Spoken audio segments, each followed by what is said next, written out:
When we think about how much things cost, we tend to think about the sticker price. $5 for a latte, $25 for a pedicure, you get the idea. But when it comes to major life events, whether they're things we choose, like taking a year off to travel, or things that happen to us, like losing our job, the costs can extend well beyond the immediate expenses and losses of income. To get more clear on these long-term costs and see how life events and financial changes in the present can compound over time into major differences in wealth, I talked to Vice President of Young Investors at Fidelity Investments, Kelly Lannan.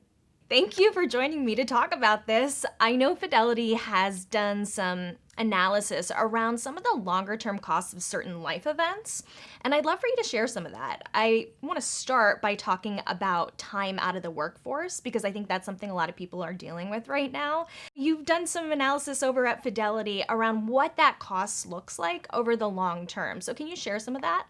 Yeah, Stephanie, as always, it's so good to see you, and I'm so excited to chat with you today. We're now like 7 months into the pandemic, and in a new study by Fidelity, we found that nearly 40% of working women are considering leaving the workforce due to increased remote schooling and caregiving responsibilities. Now, to put a cost to this, we did an analysis and found a 35-year-old woman making $50,000 in salary a year who takes a 1-year break from her career can potentially miss out on $100,000 in lost retirement savings by the time she's 67 years old. Now that number does take into account contributions to a retirement savings plan, an employer match, as well as potential investment growth over time. And we know, Stephanie, there are many people who are in a tough situation and they might have run out of choices, but we just want to make sure that everyone is aware of that potential impact so they can try to plan for it and are not surprised later in life.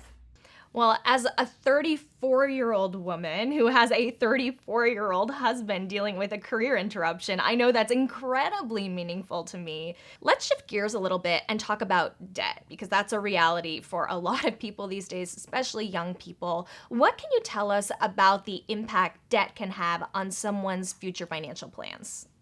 Yeah, Stephanie, and unfortunately, at some point in all of our lives, we will all have debt. Good debt, bad debt. I have debt, and you might have debt. And, specifically for the younger generation, student loan debt is something that they are tackling. In fact, this is often the top reason why young adults tell us they can't get started with investing or they can't meet some of their other longer term money goals. And we recently launched the Fidelity Spire app, which is a mobile experience that is meant to help young adults plan, save, and invest to reach their goals. Now, 1 out of 4 of our Fidelity Spire users have told us they have student loan debt. And we want all of our users to be able to live the life they want. And that means having the money to reach those goals, whether it is paying off their debt, saving for a wedding, or possibly buying a home one day. So I know Fidelity has also done a lot of research on women's finances. What can you share with us about the long-term financial impact of major life events like divorce, for example, on women's finances specifically?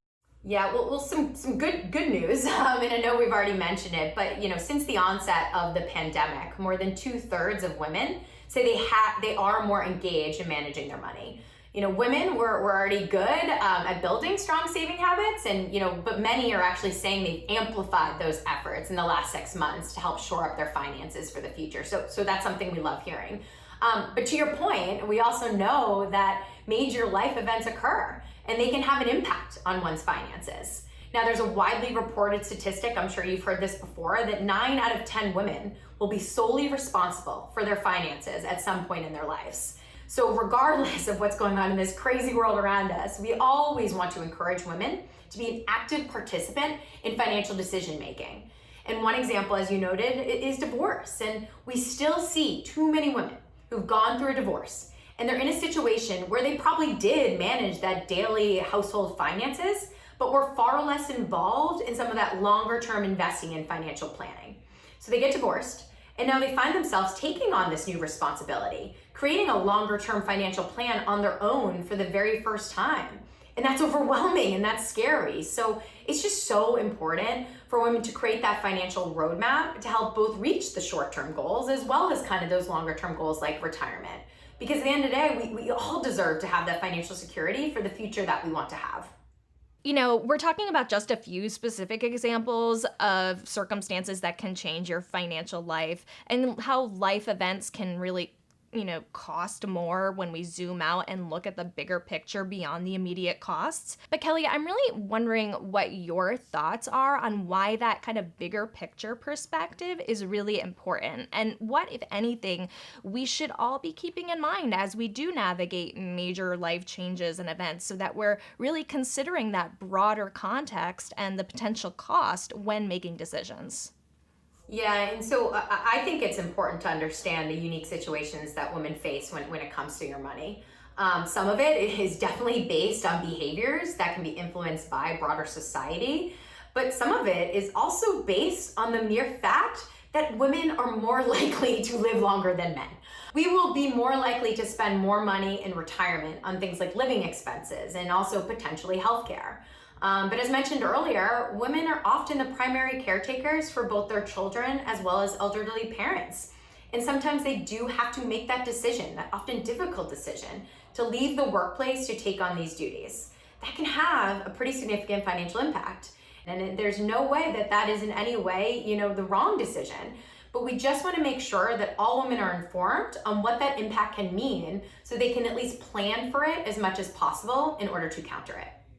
Well, Kelly, these are really powerful insights. And when we can tie some of these events to real numbers, I just think it allows us to make decisions a lot more confidently and just really understand the long-term and short-term impact, which is really important in times like these. So thank you for sharing your expertise and your insights. It was great to have you. Yes, thank you so much, Stephanie. I'm so glad we were able to talk about this today.